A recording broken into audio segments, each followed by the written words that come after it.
the hell is gold? What the hell do I do now? In my opinion, this is the one question that a Half-Life player should never have to ask when exploring a third-party map.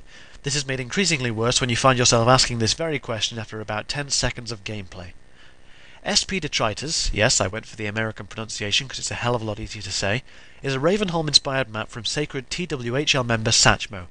Yes, the man is a father, and I can understand what little time he has to work on his maps, but to be honest, I don't see it as an excuse to re-release the same map in several different formats.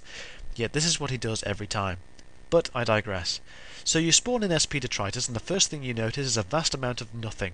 No objectives, no weapons, just you and your HEV suit. So you wander into the next room only to get gang-raped by a couple of headcrabs with no choice but to flee. Making the player feel like a pussy is generally a bad way to start a map. I don't like running away, especially from a headcrab, a creature the size of a chicken that could easily be dispatched with a large boot and a Duke Nukem-style one-liner. Satchmo has shown plenty of examples of great architecture in the past, so I don't understand how this map came out the way it did. There is no detail anywhere, and the majority of the buildings are just blocks with a side order of square holes. The layout feels generally cramped and confusing, and I feel that the map was initially designed for multiplayer close-quarters combat. Texturing is equally bland. I often find that great architectural design can really emphasize a map's textures and vice versa.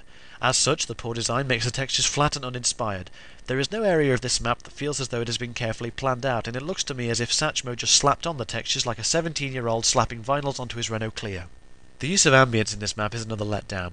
The only sounds to be heard are those created by the player and the enemies, which in my book don't count.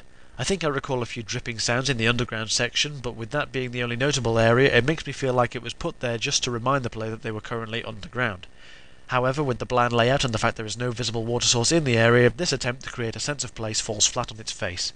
Lighting isn't actually that bad. There are some areas where the shadows fluctuate, but that's only noticeable if you're looking for faults. Other than that, there isn't much else to say about it.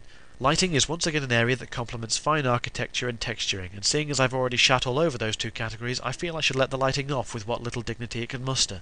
However, despite the map's design faults, I can honestly say that I enjoyed playing it. The fairly non-linear layout made way for some interesting situations regarding the fast zombies. There were several instances where they would find a way around behind me and genuinely frighten me when they screamed out and started tearing out my spine. There are several hidden weapons dotted around the map, if by hidden you mean in all the obvious places, and the rocket launcher with free unlimited ammo crate was mostly useless in the cramped areas. As for the opening line of this review, it is often misleading as to what you actually have to do in this map. I, along with a fellow reviewer, believed it to be nothing more than an arena full of enemies, but there is in fact an ending. I would tell you how to complete it, but this isn't a walkthrough video, and if it was, it'd probably be about 10 seconds long. To sum up, if this map was a cake, it would look like a plain sponge and would taste like gravel.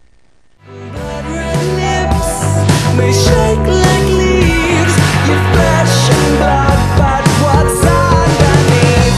Don't turn out the lights, kiss yourself goodnight, 'cause there's a killer and he's coming after you. Kiss yourself goodnight. The layout feels generally cramped and confusing, and I think the map was initially designed for, and seeing as I've already shat all over those two categories, I feel I should have let... However, despite the map's design... Oh, fucking hell.